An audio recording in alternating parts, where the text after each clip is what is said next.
Hello everyone, it's Dr. Sam. I'd like to welcome you to my EyeClarity Podcast. This is a show that offers cutting-edge information on how to improve your vision and overall wellness through holistic methods. I so appreciate you spending part of your day with me.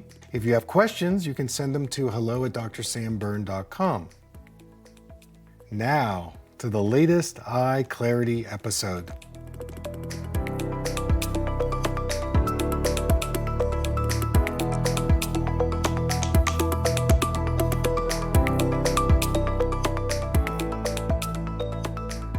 So another piece to neuroplasticity is the health of the nervous system. We're going to talk a lot about the nervous system today.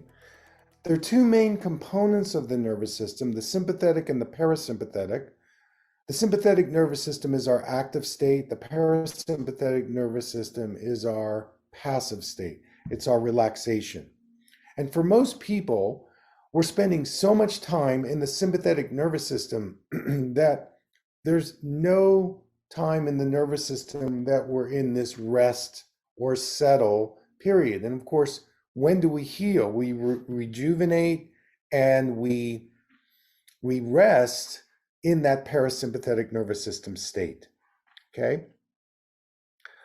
All right, so let's talk a little bit about some of the research that has been done over the years. And I need to bring in these researchers, Hubel and Wiesel. David Hubel, Torsten Wiesel. They came from Harvard, from Johns Hopkins, and they did a lot of research in the area of neuroplasticity and vision.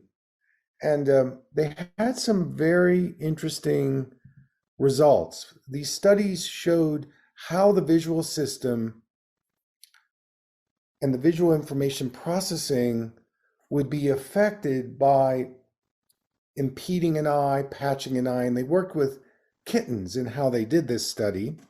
And what they did was they would suture one of the eyes, and they found that there was a significant drop in the visual development, which affected these kittens throughout their entire life. And they also said that as the cells are responsible for processing visual information, they were redistributed to favor the eye that was unimpaired. And this particular aspect, the critical period, was something that eye doctors, they practice, and they said, this is why you have to get, the cataract removed in kids very early, or if you have a lazy eye, after a certain period of time, you can't improve it. And there was a lot of debate in that particular area. But then in the early 90s, there was another PhD neuroscientist, Greg Recanzone, and he actually did some research which showed that you can change the eyes, you can change the adult brain, and that this critical period isn't really true. And this is what we're going to access today, where, if you have a certain condition going on, even in the adult brain, you can improve it. And I think that, again, if you go to certain ophthalmologists, they might say, well, once you reach age 7 or 8, you're out of that, you're in that critical period, you can't get any better.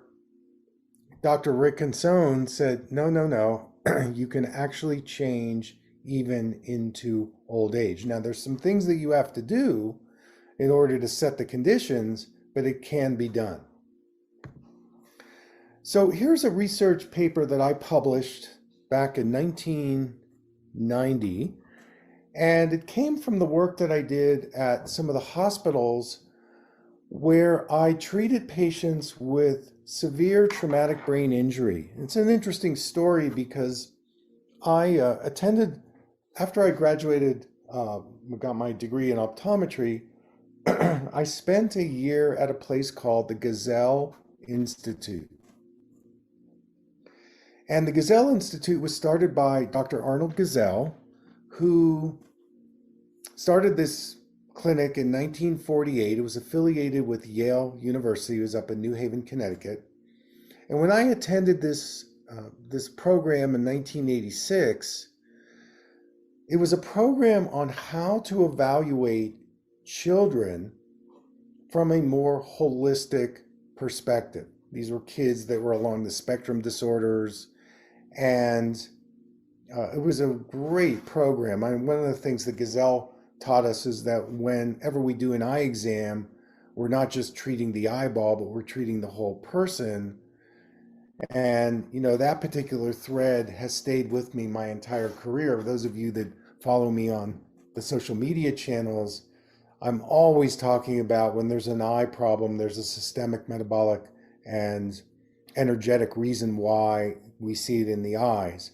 And since the eyes and the brain are so married together, a lot of times we see things in the brain that, again, have some systemic or metabolic relationship. So I graduated the program. I started my practice in Philadelphia and I affiliated with a holistic eye doctor. But the way our business relationship was is I had to get my own patients.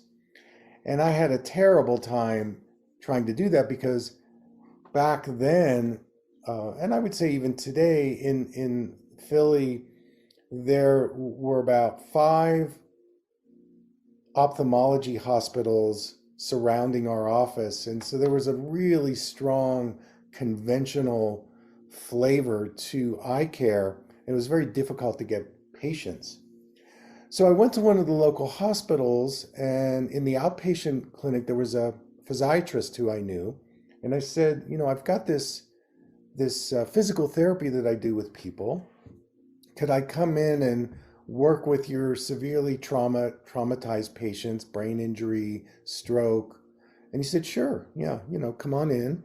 And within 3 months, I had gotten such great results by applying these physical therapy techniques. It was my entry into neuroplasticity training that I got a contract at that hospital, 3 other hospitals, got a staff, and so I started to do research. And this particular paper lays out the research that I did over a few years, where I would do a lot of physical therapy stimulation that included the eye, brain, body. We worked with the vestibular system, we worked with color therapy, we did craniosacral.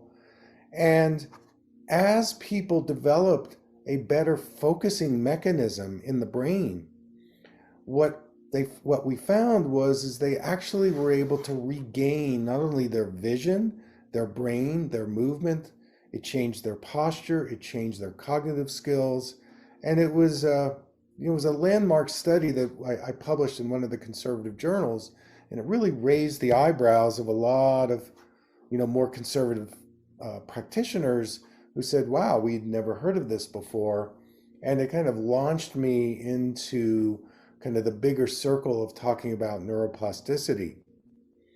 Now, in terms of neuromodulation, which I want to talk about, what hormones, what modulators in the brain can you access to improve neuroplasticity? I'm going to save that for class number 2, November 13th.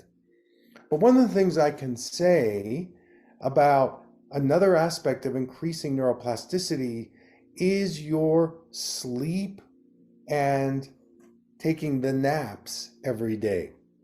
And there's a lot of research out there showing that if you sleep better, you get to access better plasticity. Now, sleep is a huge topic. And I'm gonna put this out there right now. I've decided to organize my second annual health summit, online health summit. Some of you on this call were in that summit. That was this past January. And I'm going to do it again, January 14th to 16th, 2022. And I'm going to invite a sleep coach specialist to come on and talk to us about what are ways that you can improve your sleep. because sleep is part of that parasympathetic nervous system access where we learn to rest, where we learn to relax. Even taking the nap every day for 10 to 15 minutes has been shown to help our plasticity potential.